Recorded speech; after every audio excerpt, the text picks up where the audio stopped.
কোনো কিছুতে আপনি যদি সফল হন দেখবেন অনেকেই তার অংশীদার, আর যদি ব্যর্থ হন তখন দেখবেন সকল দায়ভার আপনার একার। তো আসসালামু আলাইকুম, সবাই কেমন আছেন? কাছে কিংবা দূরে, দেশ এবং দেশের বাইরে যে যেখান থেকে বসে আমার ভিডিওটি দেখছেন, সবাই অনেক ভালো আছেন, সুস্থ আছেন। আলহামদুলিল্লাহ, আপনাদের দোয়া ভালোবাসায় আল্লাহ তাআলার অশেষ রহমতে আমরাও বেশ ভালো আছি। তো প্রতিদিনের মতো আবারও চলে আসলাম নতুন আরও একটি লাইফস্টাইল ব্লগ নিয়ে। তো সবাইকে নতুন ব্লগটি দেখার অনুরোধ রইল। আশা করছি পুরো ভিডিওটা স্কিপ না করে দেখে থাকবেন এবং শুরু থেকে শেষ অবধি পর্যন্ত আমার পাশেই থেকে যাবেন। আর একটা লাইক দিতে কেউ ভুল করবেন না। তো এই যে সকালবেলা থেকে ভিডিওটা শুরু করেছি, আর সকাল সকালে এখানে দেখতে পাচ্ছেন আমার ফুল বাগানগুলো একটু যত্ন নিচ্ছি। তো সকাল সকালে এদেরকে একটু পানি দিচ্ছি গাছে, কারণ বাইরে প্রচুর রোদ, আর এই রোদে যদি গাছকে আমি খাওয়া না দিই তাহলে তো আমার খুবই খারাপ লাগবে।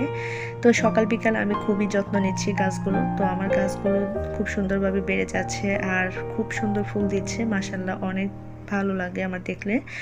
তো যাই হোক, এই যে গাছগুলোর খুব যত্ন নিচ্ছিলাম আর আপনাদের সাথে কথা বলতেছিলাম। তো আজকে আমরা একটা জায়গায় যাব, তো সেই ভিডিওটা শেয়ার করছি। কারণ হচ্ছে আমরা ঘুরতে যাচ্ছি আমার ননদের বাড়িতে, আমার খালা শাশুড়ির মেয়ের যে কিছুদিন আগে বিয়ে হয়েছিল। তো দেখতে দেখতে 1 বছর হয়ে গেছে। তো একটা ছোট্ট বেবি হয়েছে, আমাদের একটা ভাগনা হয়েছে। তো সেই জন্য ভাগনাকে দেখতে যাব, আর সেই উপলক্ষে আজকে একটু মনটা অনেক ভালো। তো সকাল সকালে গাছে পানি দিয়ে তারপর হচ্ছে সকালে নাস্তাটা করে দুপুরের দিকে আমরা চলে যাব আর কি। তাছাড়া বাহিরে যে পরিমাণ গরম পড়েছে, এই গরমিতে কোথাও যেতে ইচ্ছে করতেছিল না। তারপর হচ্ছে আমার শ্বশুর বাবা আমাকে বারবার রিকোয়েস্ট করতেছিল আমাকে নিয়ে যাবে। তো যাই হোক, শ্বশুর বাবার কথা তো আর ফেলতে পারবো না। তো বাবা যেহেতু বলেছে, আর বাবা যে কোনো অনুষ্ঠানে আমাকে নিয়ে যেতে চায়। আর যেহেতু আমরা ফ্যামিলি সবাই একসাথে যায় যে কোনো অনুষ্ঠানে, তো সব সময় আমি যেখানেই থাকি না কেন আমার শ্বশুর বাবা হচ্ছে আমাকে নিয়ে যাবেই। তো সেজন্য যেতে হবে গরম থাকলেও। তো যাই হোক, এখন হচ্ছে সকালে আমি একটু নাস্তা করে নেব। আর অফ ক্যামেরায় এই যে পেঁপেটা দেখতে পাচ্ছেন, এই পেঁপেটা হচ্ছে আমাদের গাছ পাকা পেঁপে। তো এটাকে আমি পেরে নিলাম। আর এদিক থেকে হচ্ছে আমার আম্মু এই যে হাতে সেমাই আমার জন্য পাঠিয়ে দিয়েছিল ছোট ভাইয়ের কাছে, যেহেতু বাসা একদমই কাছে। তো যখন যেটাই রান্না করে না কেন আমার আম্মু হচ্ছে আমার জন্য পাঠিয়ে দেয় এইভাবে। তো এই যে সেমাইটা আমি ফ্রিজে রেখে দিয়েছিলাম, যেহেতু রাতের বেলা নিয়ে আসছে, তো তখন গরম গরম খেয়ে নিয়েছি। এখন হচ্ছে আবার এই যে ফ্রিজে রাখাতে একটু আর কি শক্ত টাইপের হয়ে গেছে। তো যাই হোক, খেতে কিন্তু ভীষণ ভালো লাগে, যেহেতু হাতে সেমাই। তো সেমাই পিঠাটা আমার কাছে অনেক বেশি ভালো লাগে, আম্মু জানে, তো সেই জন্য আমার জন্য পাঠিয়ে দিয়েছে। তো আমরা এখন খেয়ে নেব, সকালে নাস্তাটা করে নেব এগুলো দিয়ে। তারপর হচ্ছে সকালের নাস্তায় রুটি পরোটা খেয়ে নেব। আর রুটি পরোটা ছাড়া তো আমার হাজব্যান্ডের আবার চলে না, তো সেই জন্যই সকালের নাস্তাটা করে নেব। তো কোনো কিছুই শেয়ার করা হয়নি তেমনভাবে, যেহেতু দাওয়াতে চলে যাব দুপুরবেলায়। তো অনেক কাজকর্মগুলো সেরে তারপর হচ্ছে যে এক জায়গায় যেতে হলে তো বুঝতেই পারছেন সব কিছু কমপ্লিট করে যেতে হবে। খাওয়ানো, বাচ্চাদেরকে গোসল করানো, তারপর নিজে গোসল করা, তো সব কাজ সেরে তারপর হচ্ছে রেডি হয়ে আমরা চলে যাব দুপুরবেলায়। তো এখন হচ্ছে যে ফ্রিজের ঠান্ডা সেমাইটাকে খেয়ে নিচ্ছি। তো যে সেমাইটাকে বেড়ে রাখলাম, আর এদিক থেকে হচ্ছে আমি গাছ থেকে অফ ক্যামেরায় একটা পেঁপে পেরে নিয়েছি আমাদের গাছে। তো এই যে দেখতে পাচ্ছেন পেঁপেটা মাশাআল্লাহ মোটামুটি সবগুলো পেঁপে অনেক বড় হয়েছিল, আর অনেকগুলো পেঁপে খাওয়া হয়েছে। তো এখন হচ্ছে এই পেঁপেটাকে আমি কেটে নেব। তবে পেঁপেটা খুব একটা মিষ্টি না আর কি। তো গাছ পাকা পেঁপে যাই যেমনই হোক না কেন, খেতে কিন্তু ভালোই লেগেছে, খারাপ লাগেনি। আর ফরমালিন ছাড়া যে কোনো ফলই খাওয়া ভালো আসলে। তো আর পেঁপে তো তুলনামূলক পেটের জন্য অনেক ভালো, তো সেজন্য এটাকে ওষুধ মনে করে খাওয়াটাই ভালো। তো সেজন্য সকাল সকালে আমি পেঁপেটাকে কেটে নিচ্ছি। আর এখন হচ্ছে যে সম্পূর্ণ পেঁপেটাকে আগে ছিলে নেব, তারপর হচ্ছে এটাকে কেটে নেব।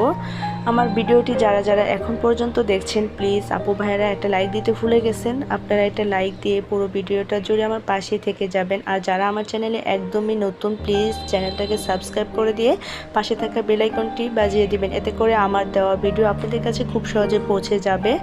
আর আজকের এই ভিডিওটি যদি কোথাও কোনো জায়গায় ভালো লাগে তাহলে প্লিজ ভিডিওতে একটা লাইক দিতে ভুল করবেন না।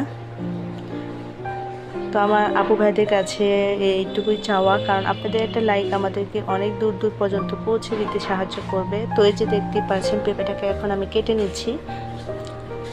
আর পেঁপেতে প্রচুর পরিমাণে বিচি ছিল, আর এখন হচ্ছে বিচিগুলোকে আমি ছাড়িয়ে নিচ্ছি। আর খুব একটা পাকাও ছিল না, আবার খুব একটা মানে ছিল না, শক্ত শক্ত টাইপের ছিল। আর এরকম পেঁপে খেতে কিন্তু আমার ভীষণ ভালো লাগে। একদম গ্যালগ্যালা টাইপের পেঁপে আমি খেতে পারি না, তো একটু শক্ত টাইপের হলে বেশ ভালো লাগে খেতে আর কি। আর এই যে কালারটা দেখতে পাচ্ছেন, খুব সুন্দর একটা কালার। তো খেতে যেমনই হোক না কেন, নিজের কাছে ফল খাওয়ার শান্তি কিন্তু অন্যরকম। তো অনেকগুলো পেঁপে হয়েছিল, সেখান থেকে কাঁচা পেঁপেও খাওয়া হয়েছে, তারপর হচ্ছে রমজানে অনেকগুলো পাকা পেঁপে খাওয়া হয়েছে। তো সব মিলিয়ে মোটামুটি ভালোই খাওয়া হয়েছে। যে পরিমাণ গরম পড়েছে, তো সেই অনুযায়ী বেশি বেশি ফ্রুটস খাওয়াই ভালো, এতে করে মানে শরীর সুস্থ থাকবে, ভালো থাকবে। তো একটা সময় দেখা গেছে ছোট যখন ছিলাম তখন মানে ফ্রুট জাতীয় কোনো খাবারই পছন্দ করতাম না, বাট এখন কিন্তু সব মিলিয়ে অনেক ভালো লাগে। আর সমস্ত ফ্রুটসেই খেতে এখন ভীষণ পছন্দ করি। আর ছোটোবেলায় জোর করে খাওয়ানো হতো, তো মানে অনেক বকাঝকা খেতে হতো, যে আম্মু বলতো যে তোরা ভালো ভালো খাবার খেতে চাস না। তো ঠিক এখন আমার মানে বাচ্চাদেরও পছন্দ ফ্রুট জাতীয় খাবার, তবে পেঁপেটা ওরা একটু কমই খায় বাচ্চারা, তো আমার কাছে ভালোই লাগে। তো সেই জন্য এই যে পেঁপেটাকে কেটে নিচ্ছি। তো যদিও মিষ্টি না, তারপরও মানে খেয়ে নেব, খুব একটা মিষ্টি না। আর পেঁপে যদি অনেক মিষ্টি হয় তাহলে আমার কাছে খেতে আরও অনেক বেশি ভালো লাগে। তো যাই হোক, এই যে এখন অর্ধেকটা কেটে নিয়েছি, আর এই বিচিগুলো আমি রেখে দিচ্ছি, কারণ আবারও দেখা গেছে যে বিচিগুলো যে কোনো জায়গায় ফেলে রাখলেও গাছ হয়ে যাবে খুব সুন্দরভাবে। আর কাঁচা পেঁপেও তো অনেক উপকার, কারণ আমরা কাঁচা পেঁপে সবজি খেয়ে থাকি। আবার দেখা গেছে মাঝে মাঝে রান্নাও করা হয়, তো বিভিন্ন মাছ দিয়ে এগুলো দিয়ে রান্না করলে ভীষণ ভালো লাগে। তো যাই হোক, আমার পেঁপেটা এই মুহূর্তে কাটা হয়ে গেছে, এখন হচ্ছে খেয়ে নেব। যদিও খুব সুন্দর করে একটা কাটতে পারিনি, কারণ আমার হাতটা মানে একদমই পিচ্ছিল হয়ে গেছিলো, সেজন্য খুব একটা ভালো হয়নি কাটা। তো যাই হোক, এখন হচ্ছে খেয়ে নেব। তো আমার হাজবেন্ডের জন্য রেডি করে ফেললাম নাস্তা, তো এই যে এখন হচ্ছে আমি খেয়ে নিচ্ছি। তারপর হচ্ছে আমার বাচ্চাকেও খেতে দেব, কিন্তু ওদেরকে ফ্রিজেরটা সঙ্গে সঙ্গে আমি খেতে দিতে পারি না, তো কিছুক্ষণ পরে আবার খেতে দেওয়া হবে। আর এই যে ঠান্ডা ঠান্ডা সেমাইগুলো খেয়ে নিচ্ছি, আমার কাছে তো অনেক বেশি ভালো লাগছে, কারণ মনে হচ্ছে যেন কলিজাটা ঠান্ডা হয়ে যাচ্ছে। যে গরম, আসলে এই গরমে ঠান্ডা জিনিস খাওয়ার মজাটাই অন্যরকম। তাছাড়া কোনো জিনিস যদি গরম গরম খাওয়া হয় তাহলে তো কি বলবো, শরীর দিয়ে মনে হয় যে আগুন বেরোচ্ছে, এরকম আর কি মনে হয়। তো যাই হোক, এখন হচ্ছে এই যে আমরা দেখতে পাচ্ছেন ননদের বাড়ির উদ্দেশ্যে রওনা দিয়ে দিয়েছি। ঠিক দুপুরবেলা প্রচণ্ড রোদ বাহিরে, দেখতেই তো পারছেন। তো আমরা একটা অটো নিয়েছি, তো আমার শাশুড়ি মা, দাদি শাশুড়ি, তারপর হচ্ছে আমি, আমার ছেলে দুইটা, আর আমার শ্বশুর বাবা, তো এই কয়েকজনে যাচ্ছি আর কি। তো যাই হোক, যেতে যেতে দেখা গেল যে ভালোই লাগলো, রাস্তা দিয়ে মানে যাওয়ার পথে অনেক বাতাস ছিল আবার। তো প্রচণ্ড রোদের মধ্যে যখন শরীরে বাতাসটা লাগতেছিল, খুবই ভালো লাগতেছিল। রোদটা মনে হচ্ছে না যে খুব একটা তাপমাত্রা আছে। তো যাই হোক, রাস্তা দিয়ে যাওয়ার পথে যে বাতাসটা লাগে গায়ে, তো এই বাতাসটা আমার কাছে অনেক বেশি ভালো লাগে। আর আমি জার্নি করতে এমনি তো খুব বেশি পছন্দ করি, আমার কাছে মনে হয় যে মানে জার্নিটাই বেশ ভালো লাগে।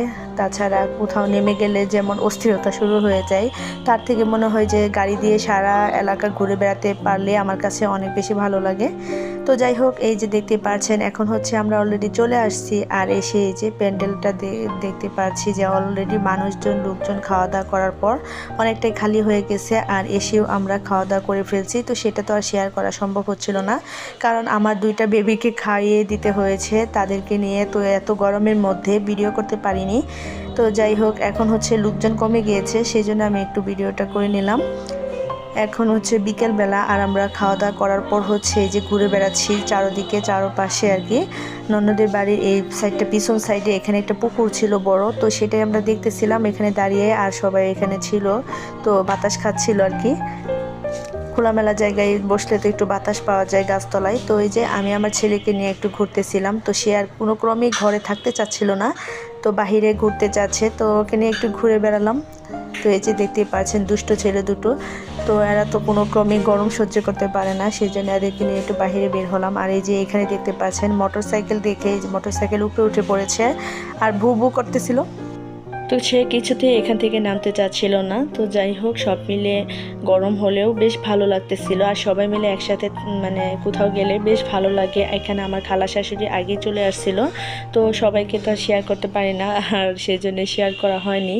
তো এখন হচ্ছে খাওয়া দাওয়াটাও বেশ ভালো ছিল, অনেক বড় 2টা খাসি জবাই করা হয়েছে। তো তো আজকের মতো এই পর্যন্ত। সবাই ভালো থাকবেন, পরবর্তীতে আবারও দেখা হবে নতুন আর একটি ভিডিও নিয়ে। তো সেই পর্যন্ত সবাই সুস্থ থাকবেন। আল্লাহ হাফেজ।